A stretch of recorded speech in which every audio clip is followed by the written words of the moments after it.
With that being said, let me dive into it. And you know how we just started this off by saying, if you feel like getting more value paying for something, this is $1,000 normally. If you want to pay me, I have a 50% discount code for this spring. So reach out if you want one of these training sessions. They're one-on-one. I record them, upload them. I just did one of these earlier this week, funny enough. I just had a training session on Monday with one of my clients. His name's Gene. He runs a painting company out in South Shores, Alabama. Just on Monday, we went through boosting. Everything I'm about to show you guys here, him and I just did together. And he just sent me a message this morning, or last night, I should say, saying he's already gotten 3 calls after weeks of just silence. So I know this stuff works. I just had a great success story with one of my other clients, and I'm going to share you kind of how I go about all this stuff for boosting. But before that, here, let me get rid of this. Before that, I just kind of want to talk about what makes sense for boosting, because boosting isn't always the right strategy. I love to say that there's so many different choices to make as an entrepreneur, and most of them are wrong. So let's have a conversation of when boosting makes the most sense instead of running ads. And the way to understand that is I think it's easier to explain why I myself as a marketer am going to run Facebook ads over boosting. And then you will see why boosting might make the most sense. And I have a very controversial take. Most marketers will tell you ads are better than boosting. And by default, yes, the algorithm will incentivize ads run through an ad manager account over boosted posts. But with that being said, I really do believe boosting is the right move for most entrepreneurs. So why would I use ads? Well, there's 3 reasons as I see it. One is to create a bunch of different ad copies. I'm not going to create one advertisement. I'm not going to A/B test an advertisement. I'm going to A through Z test an advertisement. I'm going to make one main ad. I'm going to do an A/B test of that, and then I'm going to create multiple variations of those 2 A/B tests. So we might actually have 50 ads running.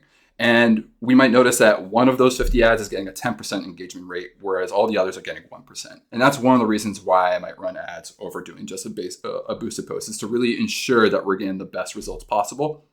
On top of that, I can manage how people see things.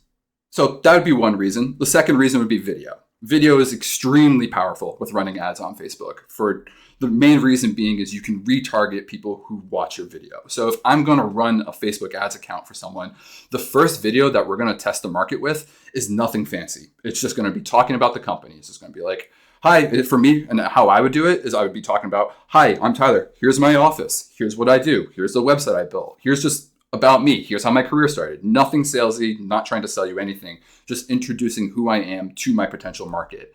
And then from there, I will see, okay, X percentage of people watch 50% of this, or that's who I'm going to target.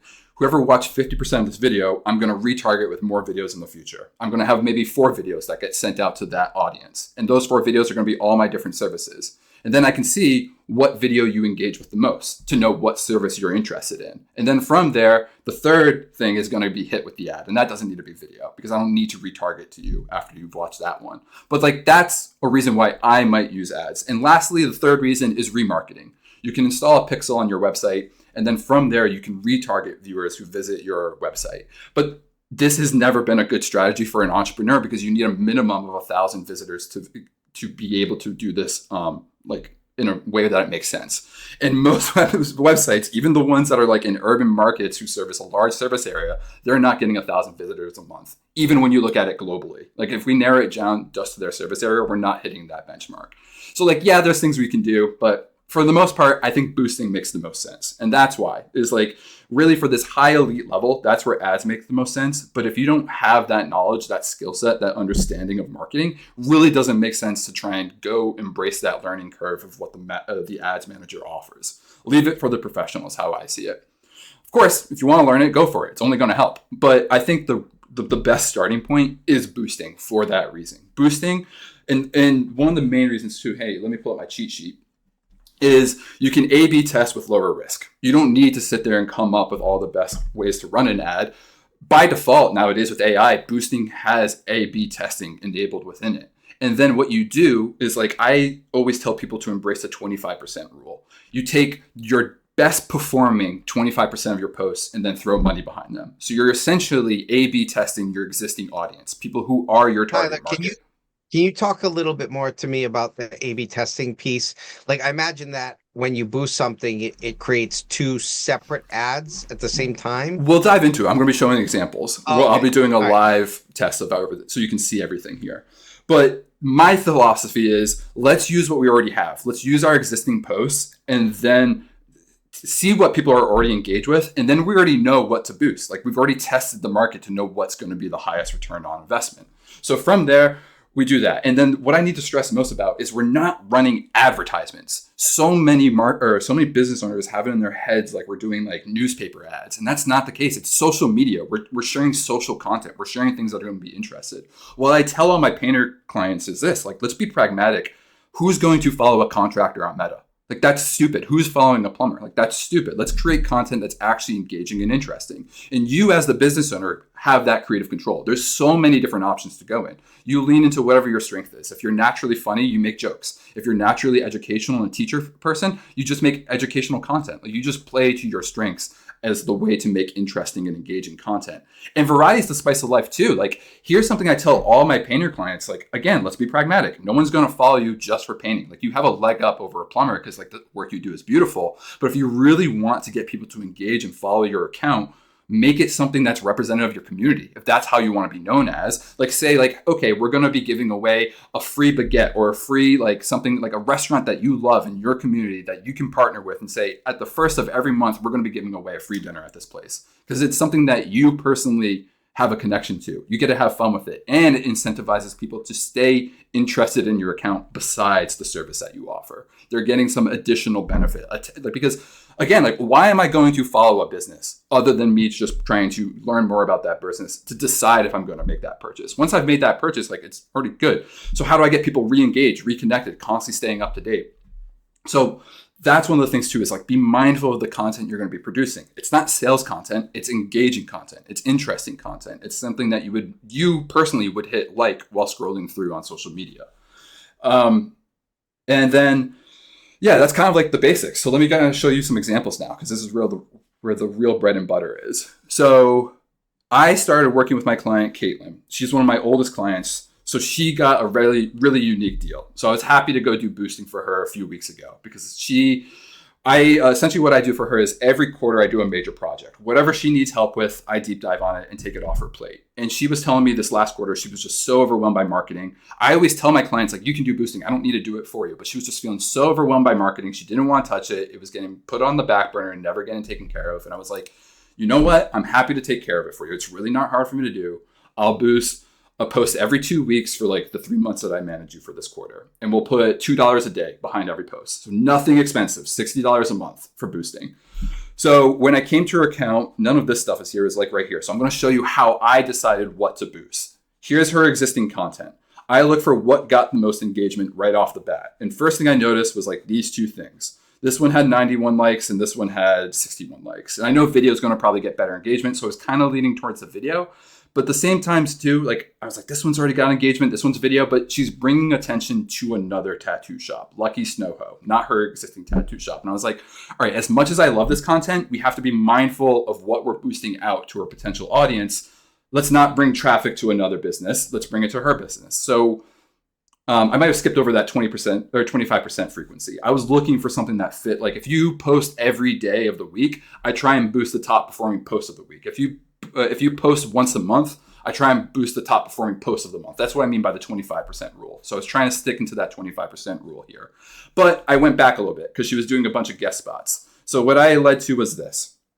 I found this video, or this one here, and here, let me show you the original stats on it. So it originally had 93 likes, and her original follower count was 3,069 followers. And we started this halfway through March. So it was only 2 weeks of boosting.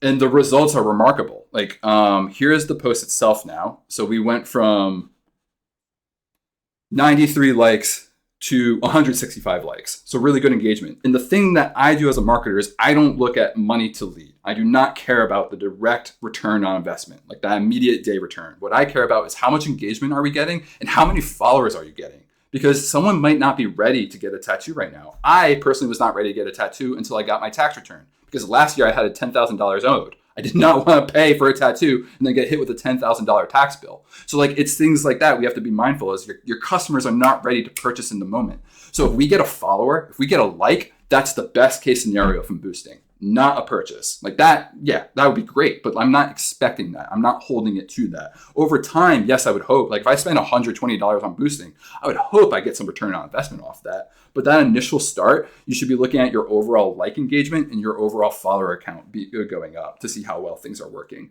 And I checked within her at the start of the month. I was like, hey, Caitlin, how things are going? With my bird's eye view, I can tell things are going great, but that never, like, I'm always curious to hear their actual tangible feedback. And she's like, I'm overwhelmed with requests. It's going so well right now. Like things are great. She's booked out. Things are going so well. She's no longer worried about marketing or keeping her client schedule booked or keeping her schedule booked out. So boosting works. She's like, wow, you did a great job. Surprise, surprise. Like there really is no surprise. Like no shocker. And here's the other post we boosted since then. So here's where it starts to get deeper. The first boost is the easiest, but then you start getting a diminishing return on effect if you keep boosting to the same audience. You start exhausting that audience if you keep boosting the same kind of content to them. And I'm mindful of this, but I didn't mind that. So like for her, how I chose how to like target her audience, I know because I've lived in Connecticut. Here, let me pull up Google Maps. And like I lived in this area before and I know where her shop is. She's located right over here in Manchester. And I know from living in the quiet corner of Connecticut, if you're looking for a tattoo, you tend to drive to Hartford for a tattoo. So I boosted her to her audience everywhere over here. Nothing in the city, nowhere where there's already existing tattoo shops. I boosted it out in rural East Connecticut. Kind of also targeting Yukon because that's kind of where like you'll find some potential, like this is where her market kind of is. And so I know that's probably her best audience and I'm only targeting women. Like, yes, she can service men. Yes, she tattoos plenty of men. But if we're putting any paid dollars behind something, especially starting out, we're going for the best potential sale or the best potential target client. So that's what I did. So we targeted that. Now, here's the second post I boosted. It started off, and here's my logic behind it. This is the second post we boosted. And the reason why I did that was this one was so kind of feminine centric that I was like, let's get something a little bit more spooky because she does a little bit more spooky clientele. And the first one might not attract that type of client with that original poster that we boosted.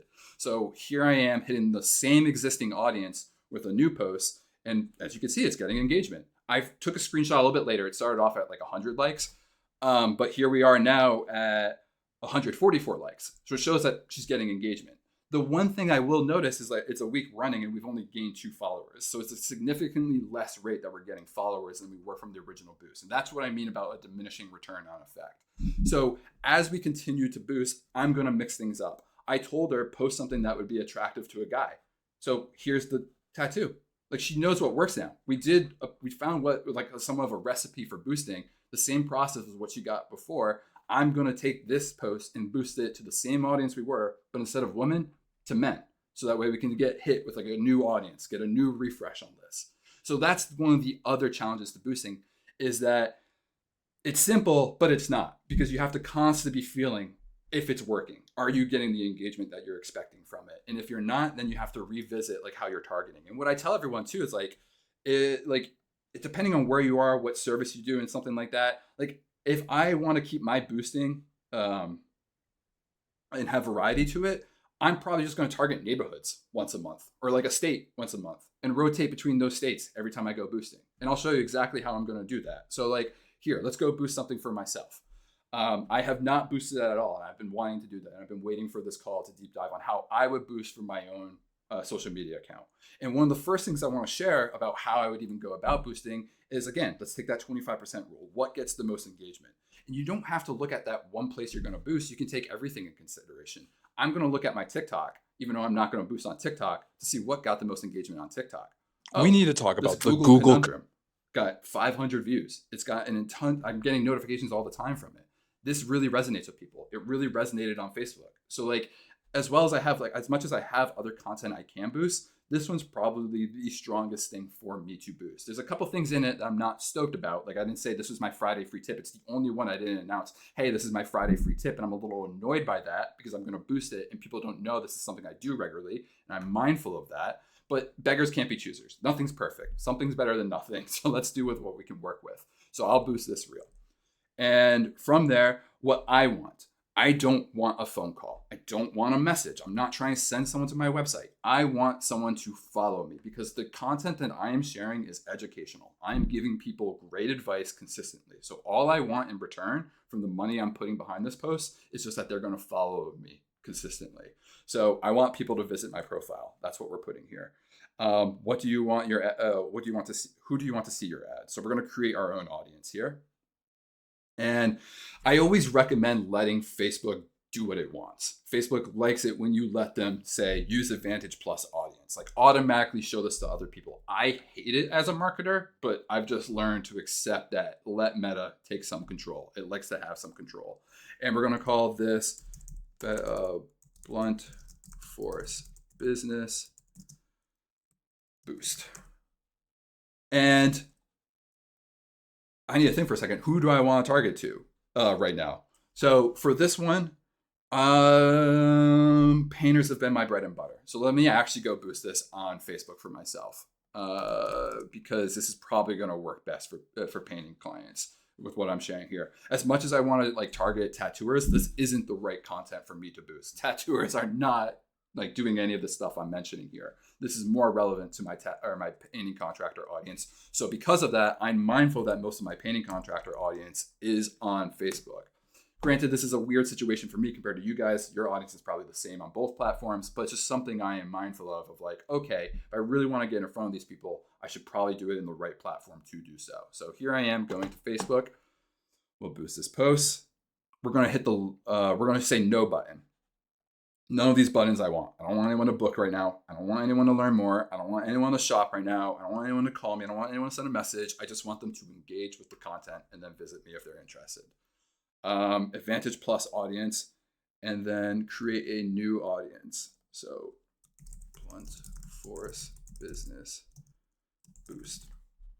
And I'm just going to go after my target client. Who do I get the most work from? Yes, I work with women, but the people who I get engaged with the most are men. So, and they typically are in that 36 to 42 range. And I'm going to be hyper targeted. I know there's a ton of people outside of that range that I can work with, but I am only looking for the best return on investment. And the thing is you can play around with all these different things. Facebook will tell you your estimated audience size. And because I want to keep the market fresh, I'm just going to probably target New England for right now. I've always been wanting more New England clients. I don't really have anyone in New England that I'm working with. So let's go ahead and target Connecticut. Let's target Massachusetts. Let's target Rhode Island. And then when I exhaust this market, I'll start targeting other regions of the United States. Rhode Island, New Hampshire, Vermont. And we might narrow this down even more. Once we see that audience size that I'm targeting to, we might even narrow this down further. But for right now, let's stick with this. Okay, so we want that. Oh. 36 to 42. And then detail targeting. This is where things make it feel like, how the hell did they know I was even interested in this? And this is where you don't know how to use it. So don't pretend like you know how to use it. Just go to ChatGPT. It's really that simple. So here we go. I'll show you in real time how it works for me. I'll let you know if it actually worked for what I'm trying to do. So let's go ahead. Hey, I'm trying to boost a post. I'm running a post, a video talking about how there's this Google conundrum about how I really don't know where Google marketing leads come from. And I want to boost this post to painting contractors in New England because that's one of my core clientele. Here's a screenshot of what I see in the Facebook boosting settings. Help give me a list of detailed targeting settings to include. Come up with like 20 of them, please. Attach that screenshot. Let's see what AI does for us.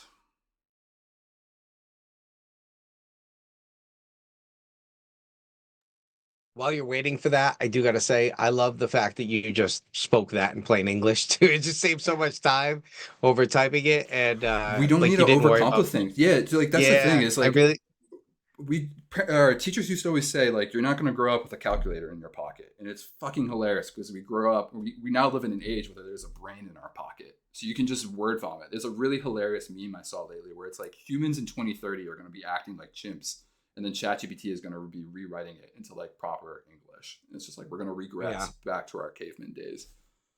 It's taking a little bit longer than normal. That's fun. Tyler, can I ask you a quick question? When you say the button that you don't want to drive traffic, is there a disadvantage to putting like show more or whatever, or No, well, just like again, it's like what are you mindful? Again, it depends on what you're boosting. Because here's the other thing too, is like if we're boosting to new people, I don't want a button. I'm not trying to send someone to a website. I'm not trying to send someone to a phone call. Because again, that's not what they want. But if I'm boosting to my existing audience, if I'm running a promo specifically to the people who follow my account, yes, I'm going to put a button that says call now or learn more if it's a call to action, like if there's a promotion I'm trying to do. So there's some nuance to it. Like a button is useful for when there's a clear deliverable. But again, you're not selling anything with boosting starting out. That's not like if you start feeling like you're selling something, you're doing something wrong. If you just start saying call now, buy this, or sign up for this, like you're doing something wrong for boosting. That's not the way to approach boosting. It's very much just sharing that content with people who weren't going to see it organically. Is like the way I look at it. all right, Look, thanks. yeah.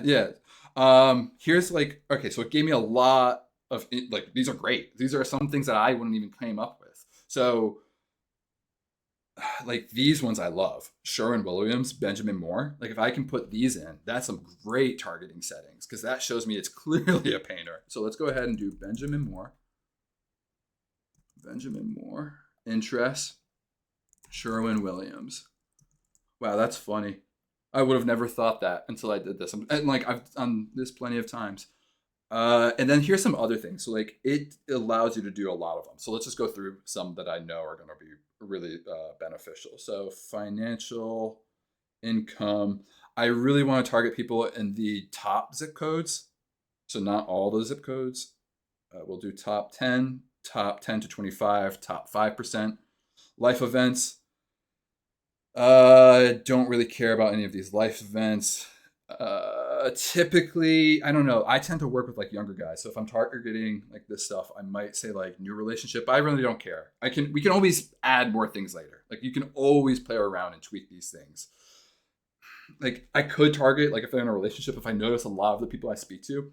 Lately, I've been talking to a lot of like younger entrepreneurs, but in the past, it was a lot of like more established entrepreneurs. Now, if I was targeting them, my age settings would be like 40 to 64, and then I would be targeting like married or in a divorce, just to be able to hyper target from that point. But right now, none of these relationships really speak to me because it's like some of the guys I speak to are married, some of the guys I speak to are single, so it really doesn't matter to me.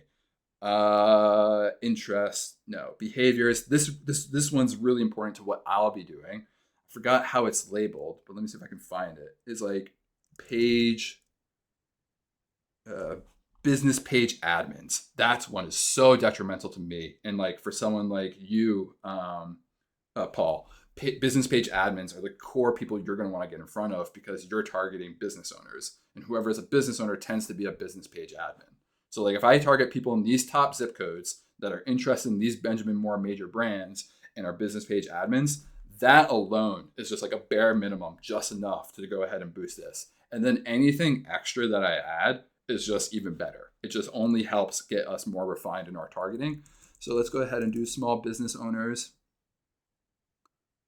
and painting contractor, painting.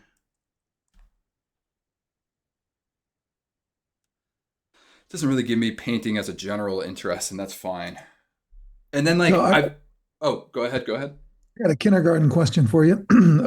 So my target clients would be business owners. So yeah, I haven't even started yet. You're in the same boat as me.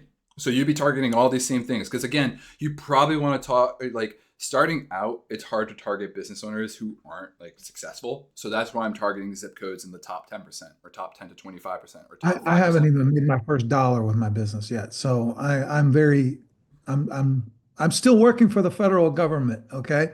Yeah. So I'm trying to make that transition. So my question is, um, I guess, should I be doing this on Facebook and on Instagram? Again, you have to think where your market's going to be at. Like, and like, remind me again, what type of business owners are you working with? quality management consulting. So I would be working with manufacturing facilities and basically anybody that has anything to do with the quality of product, basically, and services. Like, yes, you can boost. I think Instagram is completely out of the equation because, again, think of where your demographic or target market is at. Like, yes, business owners in a manufacturing place probably have an Instagram, but are they on it like someone like me or like someone younger? Probably not to the extent like they are on Facebook. And again, that's why I'm targeting my painting contractors on Facebook only. Like, yes, they have Instagram, but they tend to live on Facebook more often than they live on Instagram. And I'm going for the best possible case. In your instance, though, because it's manufacturing, like, I don't know. Oh, here, what time are we at? I'm going to help each one of you guys on this call. So let me wrap this one up. Let me just boost this and let's go deep dive into you. So let me go ahead and turn off these. We'll just do these basic settings because I'm curious, like bare minimum, is that cool? I also want to see save audience. I want to see this. I want to see the estimated preview of who's going to see this estimated daily results. Because something I'm always mindful of too is in the best case scenario of marketing is 10% of people will see it, or 10% of the people who see it will engage with it, and then 10% of the people who engage with it will actually become a follower or something like that. I'm always mindful of that. So, and I don't want to spend $42 a day. That sounds awful. I want to do this for about a week because I post once a week. Or actually, no. I want to do it. I want to do it for the month, or maybe half a month. Honestly, now that I'm thinking about it, and we'll do $30 budget, so $2 a day.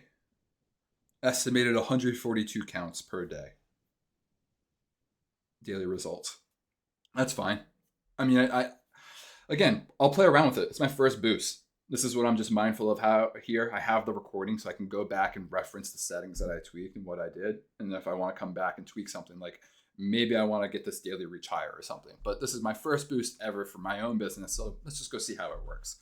And then this is the big thing for me. Advantage plus placements. It will always help if you keep this on, but I don't want it on because I don't want to show it on Instagram really. Actually, no. Wait, sorry. I do want to show it on Instagram. I forgot that I'm targeting. I didn't think I was going to be able to get this niche level with my targeting. I really didn't think I was going to be able to target something like Sherwin-Williams or something like that. That's a fun little fact that I learned today. And because of that, I am way more open to targeting on Instagram now because I'm pretty confident I'll get in front of the right audience. Whereas before I was much more like, I might not be like, I've done this before, or like I've done this in the past with my old marketing agency where we tried to get in front of painters. Granted, this was like 10 years ago, so Facebook has a lot more settings. But I remember we got a lot of just like general artists too from Instagram. And I was just like, that's the last thing I want to avoid. But yeah, this is stoked about this. Metapixel, don't really care because I'm not sending anyone to the website. I got to pay for it. I'll do that after. Let's move this to the back burner. Let's go help you guys. So Douglas, you're the first one to ask about this. So let's go deep dive for you of like how we would go about doing something for your business. I think you're in the same boat as me. You are limited to educational content because you're trying to get in front of business owners. You're trying to share your insight. You're trying to share your professionalism. You're trying to build trust and credibility over time. So the first thing you need to do is build content relevant to that. So talking to a camera, having something where it helps. And the other thing too is like, good content is going to perform better than bad content if you boost it. So like really trying to figure out how to create content. That's not what this conversation's about. This conversation's about how to boost content, but creating valuable content is a challenge in itself. But once you can do that, once you can create valuable educational content, I think you're in the same boat too. Actually, most of these people are in this boat. Paul, you're definitely in this boat. Kim, you're also in this boat because your education, both Pauls actually. Kim, you're also in this boat because people aren't aware of your service, Kim. So you need to educate people of what this even is. You need to do branding for a service, not just for your business. Mike, you also too can put out educational content. I think there's a lot of power in that, but I've already prepared some things for you. So we'll deep dive on you in a second. You can boost a lot of different content. But educational, and same for you guys, Patrick and Brian, you guys are aware of this. Like everyone here can benefit from posting educational content. I don't think, and like if you have a funny bone and you can add humor to it, oh, hell yeah, that's just going to make it even better. But like just starting out. Really, even in business? Oh, people love that I swear. I get comments all the time like, hey, I love how authentic you are. I love that you swear. It's one of the reasons why I reached out. I think you let your personality show. I think that's. And just to interrupt quick as well, like, I mean, one thing you should do, Doug, is you should look for other people who are serving the same kind of audience as you are, like other people who have information like that, and see what type of voice they use to resonate, and you can either hit, you should either stand out by speaking more authentically in your voice, or you can kind of figure out if somebody's getting a lot of likes and follows from the types of stuff they're putting out, then that would be similar to the voice that you would want to have for that. So you just don't know until you look, I right? think there's There's going to be a obviously fine line. There's going to be a fine line between, letting my inner comedian out and because, he might just make a bad joke. well, No, one so thing, like you don't know is you don't know until you start doing you some don't know research, and you until you don't know try it. until you start creating some content and seeing what works and This what is the doesn't guy work. I met on Monday, and I told him you need to post better content. And this is one of the first things he posted. ChatGPT did me wrong on the short legs, kind of. So self-deprecating humor. Look how much engagement he got on it, and that's all organic, 60. And compared to his normal posts, 4, 15. Yeah, but how do you create shit like that? That's not what this call is about. That's not what this call is about. That's a different call for a different day. We're talking about how do you boost this content that you create. I want to know how to make that stuff, man. But yeah, that's Wait till something next I'm week. still You're figuring gonna make out. that. Listen, We'll do a content call at some point too, but like this is unfortunately like one of the things besides doing calls like this, which is the paid part, in order to kind of be social media savvy like that, the action figure thing is a trend. You just do it with AI. It's super easy to do. Like unless you're kind of like part of the social media conversation, that's paying really attention, hard. paying attention to what's You happening. should be, the number one piece of advice if you're worried about content creation, follow a ton of accounts, start engaging, start watching, the only way to know what types of stuff, like the only reason I know that type of thing has been around the internet is because I've been paying attention recently. It's super common. And it's easy. Every business page is And doing it's that. easy to create. It's a trend. Everybody's been doing it, but the only way to do that is to have Instagram or Facebook open all the time and just be looking. It's the only way to learn. Christ, do I There's need always a trends. There's always trends going on. So do I need a Facebook account? I have a YouTube channel. I started a YouTube channel. I put out my first video. I've only got 10 views. Brian said, "Don't worry about that." I'm not gonna get emotional about that. So, but one thing he did tell me, and I just want to make sure that I understand the terminology here today, boosting. So, Brian told me the other day. He said, take a look at getmunch.com and or go on to ChatGPT and put in make me 4 blog posts. Put my video in there, then say make me 4 blog posts from this video, make me 4 marketing emails, and then post it on Facebook as well. Now, okay, that makes a lot of sense to me. Which, I'll give it my best effort, but so does this mean I should start a YouTube channel with the same name as my YouTube account? Yeah, so I think just to back up on that, because I think that is a rabbit hole that we're gonna have to avoid for today. But I want you to write that question down. And short answer to this is, if you think about the progression of the conversation, what we are talking about today is in the world where the content is already created, what Tyler's main focus is knowing where to put our money. And the main takeaway, Tyler, and then I'm going to have you continue, Tyler. The main takeaway is this. In his opinion, and I agree with this, going off of the stuff that's already performing well is cheating, because it's letting you know that this is where the algorithm worked.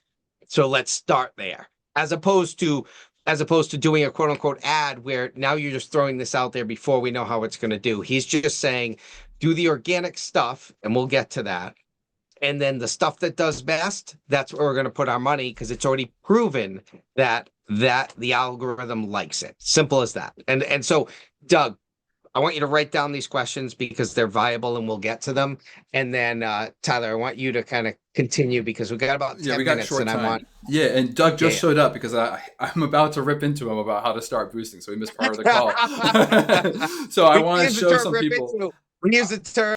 Actually, let me do let me do Mike first, because Doug, I feel like it's rude for you to show up and me just insult him. So let me do Mike here. So Mike, I already took a look at your Facebook to determine how were we going to boost posts for you.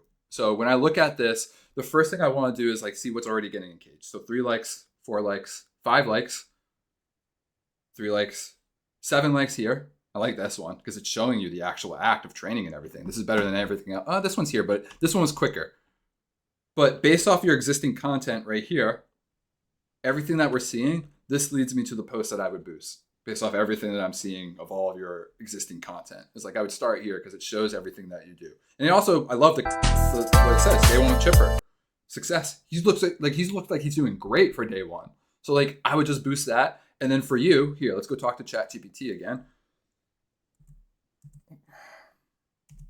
Okay, now let's boost the post for a professional dog trainer out in Florida. He works with women who are typically in their late 40s who have these dogs that are getting difficult to manage. And we have this post where it's a video of them showing like day one working with this cute dog that's being really obedient and listening. How should we go about boosting this post? While it does that in the background, I'm going to move over to Doug for the sake of time. Doug, when I take a look at your post, I'm going to be honest with you, I wouldn't boost any of this. This is all too salesy. You missed the part of the call where I said boosting isn't for sales. All of this just screams sales. It says contact us. It has too much going on for it to feel like boosted content. It's not until we scroll back and you start doing like educational stuff, like top 3 design trends, except it doesn't actually, oh, it does have it. So like top 3 design trends. This is the content I would be boosting to your audience because this is educational. This is what we want to engage with. This is what we would want to know about. So that's what I would highly recommend boosting to your audience. And let's go back and then let me write this out while this one generates it. Is Doug Smith on? I was late. I had a sales call.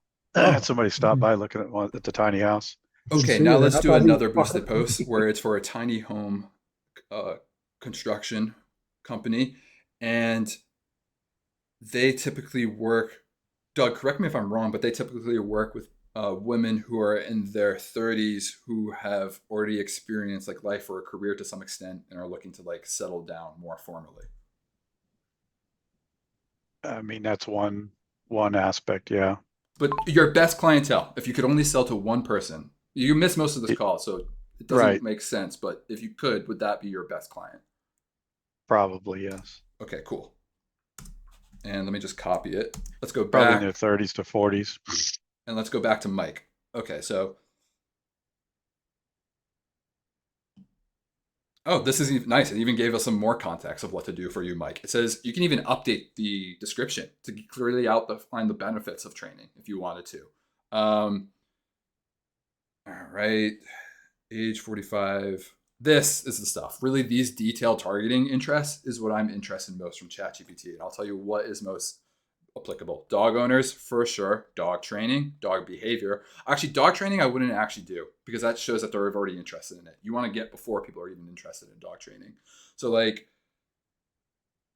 maybe even rescue dogs or dog rescue, because these are people who are probably have the highest tendency. Like they've probably recently looked into adopting a rescue dog or something. And the thing is too, is like you have to be mindful of how intense technology is. Meta knows that you've been looking for a rescue dog to adopt. So let's lean into that. Let's take advantage of the fact Meta knows that. Pet sitting or pet boarding, probably because it shows clear as day that they have a pet and they're willing to put money behind their pet for their pet's needs. Same with like dog grooming, pet insurance too. Like these are clearly pet owners who care a lot about their dog. Like some of these things that I see here. American Kennel Club, I wouldn't. Because the thing is too, once you add in a level of targeting, you start to filter out people who don't hit that targeting. So like I don't ever shop at Petco or PetSmart, so I'm not going to target those. But I targeted Sherwin-Williams and Benjamin Moore for painting contractors because every painting contractor is forced to use Benjamin Williams and Sherman Moore. Sorry, I'm mixing up the names now. But yeah, and ideally you want to narrow down that audience as much as possible.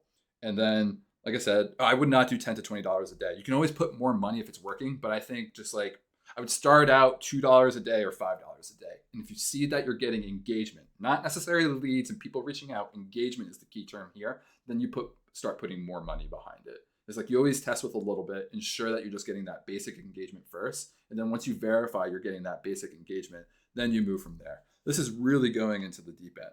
But let's do this one. In basic engagement, you're just saying we're looking at the likes. As The that likes number grows, and the is that right? followers. Likes is the most basic to understand if it's working or not. Like I want to see, like, if we're boosting $2 a day, what's the equivalent that I'm willing to put for a like for that money?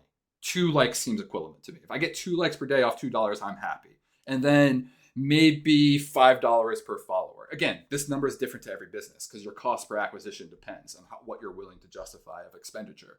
But that's kind of like the framing that I use in my mind. Like, what am I willing to pay per like if I'm going to look at it that way? What am I willing to pay per follower?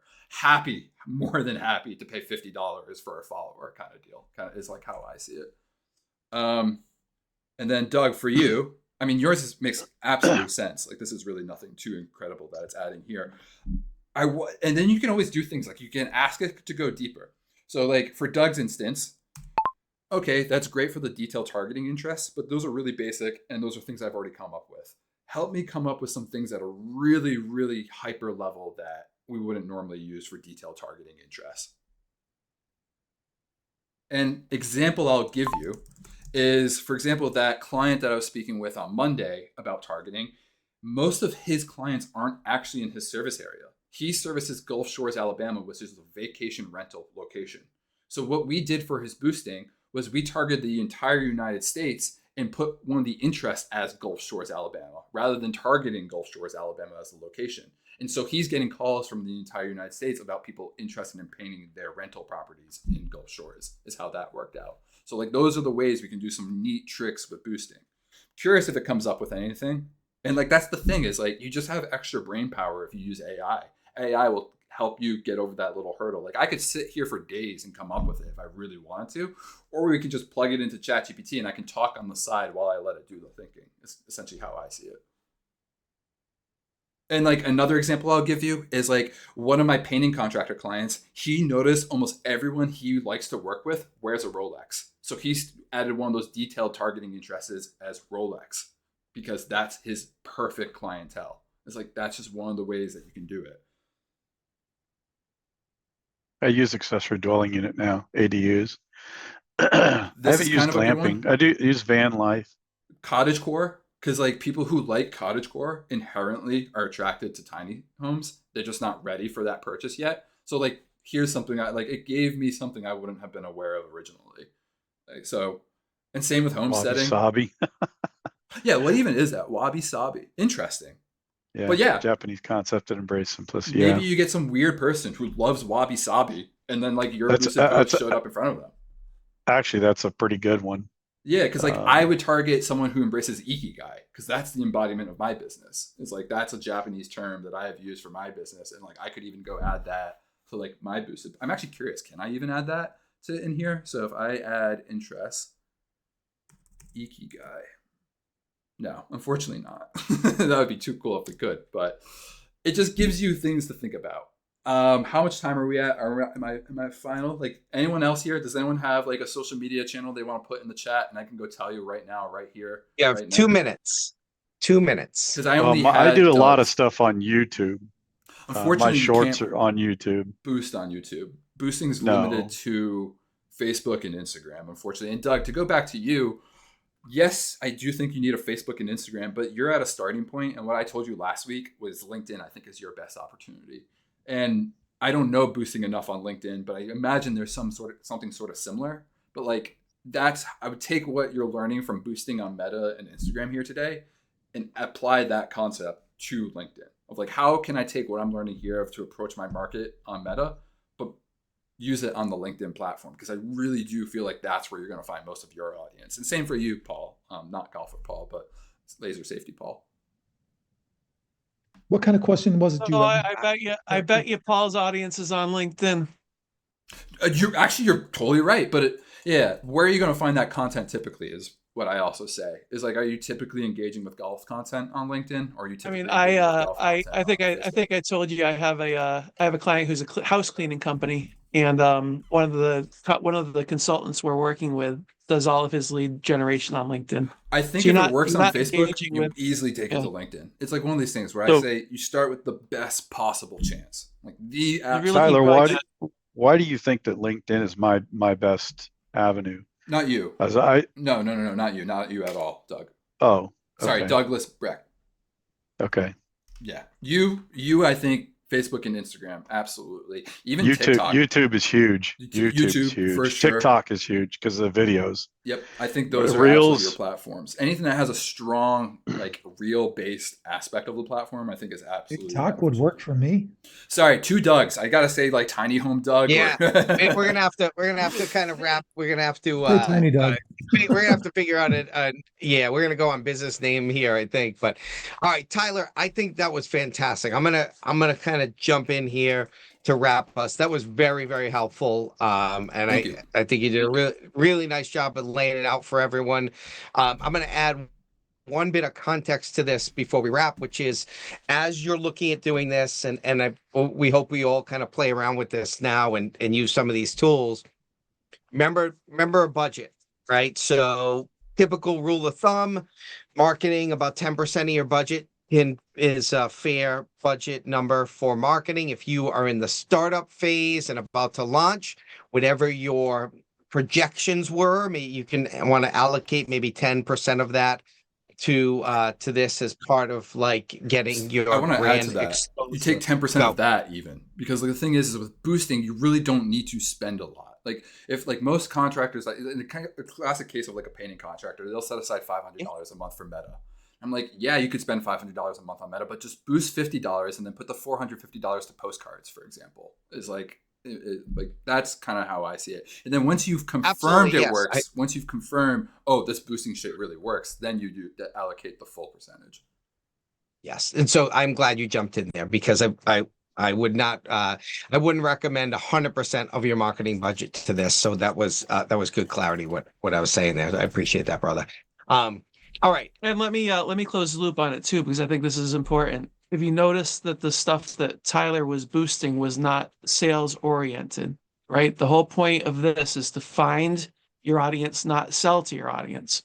Find your audience and get them to follow you, because once they're following you, then you can sell to them. That's the part really, I missed. Really important. You're not boosting salesy content. What you're doing is you're using the boost to find your potential customers. And then you engage them, and then sell to them through those It's free channels to sell to they've them. already been engaged. It's free to sell to them at that point. And then if you really want to, you can boost to your existing followers to really squeeze that juice out of a lemon. Can I ask a really quick question about AI? Nope, sorry. We are all go ahead. Gotta be quick. Very Kim. quick. Go. Copilot versus ChatGPT. Is there a difference? ChatGPT for now. ChatGPT. Don't use anything except ChatGPT for a while. It's all getting better, but ChatGPT is the market leader. If you enjoyed today's content, you're really going to love our podcast in a couple of weeks where we talk about bucket, batch, and branch. Bucket, batch, and branch, and other B words like bitch. Laughter, applause. Bucket, batch, and branch. You're gonna really like that. We talk a lot about how to take all this stuff and systematize it. Patrick put together a phenomenal system that I really loved when he kind of laid it out for me, and we're gonna share that with you on our podcast in a couple of weeks. Wrapping up for today. We hope to see as many of you as can make it next week. Remember, that is an open call. You can feel free to invite coworkers, friends, family to our call next week, where Danny Warshay will be on talking about his C-Solve scale. We will end today with. Did you Go ahead. You can, yeah. Oh, look at you. I like how you did that. You muted, so in case. Well, no, I mean, like, you might have gotten an email invitation. They got it in Slack. All right, so we got a Slack invitation to School. School's a different type of community that we're potentially transforming this platform over to. It's going to have more different types of content over there. We encourage everybody to use it, but as we get going, we'll roll more. But if you're curious, like what School, it's just a different type of community that we're thinking about moving our platform over to. So you're going to see a bunch of our content there, and a very good chance that we move the majority of this whole operation there. So, we'll more than likely more information coming. But if you're just kind of curious, about it, you can just kind of it's in Slack. click over there and just kind of look around. There's not much there yet, but It's all coming. Go into Are Slack. you replacing Slack or are you replacing We're Zoom? not sure yet. Not sure yet. No, we're not replacing Zoom. I can promise you that because school does not Right. replace I- Zoom. I didn't think if it- so. If it has the messaging and collaboration function, which we're still working out of Slack, Slack might go away. And the other thing, like the things that we wanted to have that we'd never really able to build out because it was too complicated, like courses, but also like where the hosts our videos, where the host where the host these calls, right? Like all that stuff is all probably going to be on school. It's not going to be anywhere else. It's got a calendar function, so you can see all the stuff we got coming up. You know, the links will The be Zoom all link there. will be in Yeah. there, like all that. You'll like it. Go into Slack. Just go in and just join the community for right now. Just do that, and as it gets built out, we'll let you know when we officially say, "Hey, we're moving more stuff over there." But it makes sense to join the community. So we'll end today with a quote from Philip Kotler.